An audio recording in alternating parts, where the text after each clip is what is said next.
আসসালামু আলাইকুম everyone, welcome to my YouTube channel চাঁদপুরের কন্যা মায়াবতী। যে যেখান থেকে দেখছেন আশা করি ভালো আছেন। আলহামদুলিল্লাহ আমিও ভালো আছি।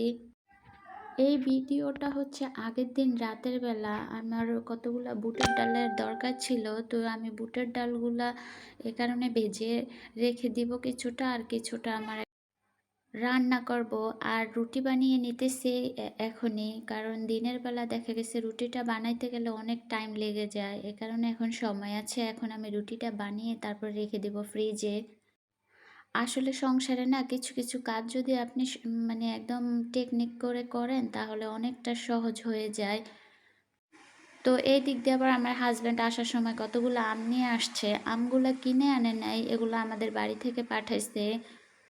আলহামদুলিল্লাহ প্রতি বছর অনেক আম খাওয়া হয় আমাদের বাড়ি থেকে। আমার শ্বশুর বাড়িতে আম গাছ নাই, কিন্তু বাপের বাড়িতে আম গাছ আছে। তো সেই হিসাবে অর্গানিক আম অনেক খাওয়া হয়। তো এই যে সকাল সকাল আমি আজকে এই ডালগুলো এখন প্রেসার কুকারে দিয়ে দিব। আসলে যদি আপনি কারোর জন্য কোনো কিছু রান্না করেন সেটা যদি খারাপ হয়ে যায় তাহলে কেমন লাগে। মানে আমি সবাইকে ভাবছিলাম সারপ্রাইজ দিব, আমি নিজেই সারপ্রাইজ হয়ে গেছি রান্না করতে গিয়ে। প্রতিদিন তো রুটির সাথে আলু ভাজি করি, বাট আজকে একটু মনে করলাম যে একটু ভিন্নতা আনি। হোটেলের মতন একটু ডাল ভাজি করতে চাইছিলাম, কিন্তু প্রেসার কুকারে দিয়েছি, এখন ডালগুলা একদম হয়ে গেছে, নরম হয়ে গেছে। এতটাই নরম হয়ে গেছে যে কি বলবো, মনটাই অনেক খারাপ হয়ে গেছে। আসলে রান্নাবান্না যদি ভালো মতন না হয় তাহলে মানে কারো সামনে কোনো কিছু দিতে গেলে নিজের কাছে অনেক খারাপ হয়ে যায়। এই যে দেখতে পাচ্ছেন আমার ডালগুলা একদম মানে কি বলবো, গলে গেছে। যাক, কি করার, এখন এগুলাই রান্না করতেছি, কিন্তু মনটা অনেক খারাপ হয়ে গেছে এগুলা দেখে। আর এগুলা তো আস্তে আস্তে আরো মানে কি বলবো অনেকটা ভারী হয়ে গেছে, দেখতেও ভালো লাগতেছে না।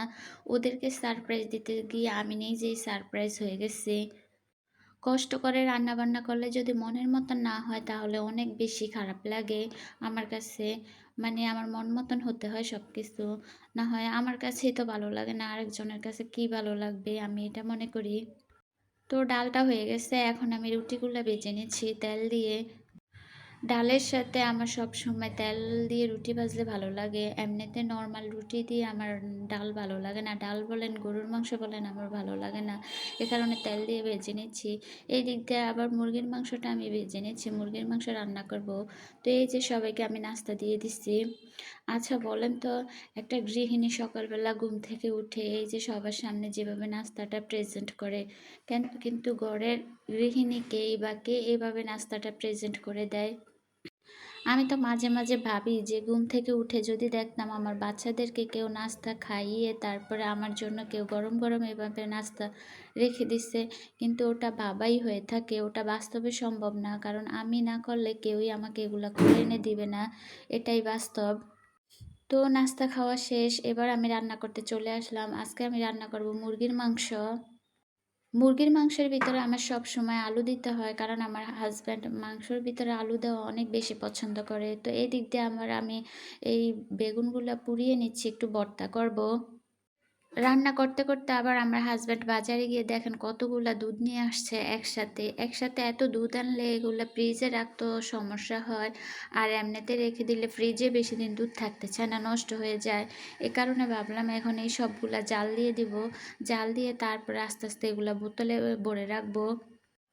তো দুধগুলো আমার হাজব্যান্ড আর আমার মেয়ের দুধগুলো আমাকে ছেঁকে তারপরে দিয়ে দিচ্ছে। এখন এগুলো আমি এই যে জালে বসায় দিচ্ছি। তারপর রান্না বান্না শেষে আমার ননদরা আবার আম বানাইতেছে, তো আমাকে ডাক দিল। আমিও ওদের ওখানে চলে গেলাম আম খাওয়ার জন্য। আসলে আমাদের তো এখন কাঁচা আম নেই, তো আমার বাপের বাড়ি থেকে যে আমগুলো পাঠাইছে ওই আমগুলোই আমি ওদেরকে দিচ্ছি। সবাই মিলে আম ভর্তা খাওয়ার মজাই আলাদা, একা একা কখনো আম ভর্তা ভালো লাগে না। তো এই যে আমরা সবাই মিলে এখন অনেক আনন্দ করতেছি আর এগুলা খাচ্ছি। আর আমার হাতে, আমি মনে করি যে আমার হাতে আম ভর্তা বলেন যে কোনো ভর্তাই বলেন, আমার কাছে আমি নিজে বানাইলে খেতে পারি না, অন্য কেউ যদি বানিয়ে এনে দেয় তাহলে একটু খেতে পারি। আস্তে আস্তে তো আমের সিজন চলে যাচ্ছে, এই দিনগুলো খুব মিস করব। আর যখন আমের সিজন থাকে না তখন তো এই ভিডিওগুলো দেখে দেখে অনেক কি বলবো যে লোল পড়বে, এটাই স্বাভাবিক। পাকা আম আমার অনেক বেশি পছন্দ। আর কাঁচা আমের স্মেলটা আমার কাছে অনেক বেশি ভালো লাগে। তো এই তো নামাজ শেষ করে তারপরে আবার চলে আসলাম দুধগুলা প্রসেসিং করার জন্য। এখন এগুলো আমি বোতলে ভরে তারপরে ফ্রিজে রেখে দিব। তো আজকে এ পর্যন্তই। সবাই আমার জন্য দোয়া করবেন। অবশ্যই আমার ফ্যামিলির জন্য দোয়া করবেন। আল্লাহ হাফিজ।